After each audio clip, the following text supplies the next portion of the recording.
How to add images or videos to a Tumblr post. First of all, open the Tumblr app and make sure you are logged into your account. From the dashboard, tap the pencil icon at the bottom right corner to create a new post. Next, tap the gallery icon to add images or videos to your post. Tap the icon and choose one or more photos or videos from your device gallery. You can select multiple items if you want to create a post with several pictures or videos.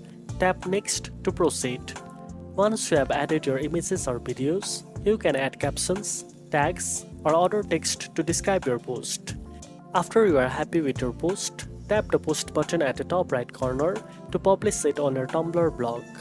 Your post with images or videos will now appear on your blog and be visible to your followers and others on Tumblr.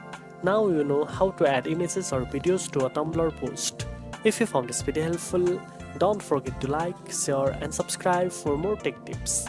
Thanks for watching and I'll see you in the next one.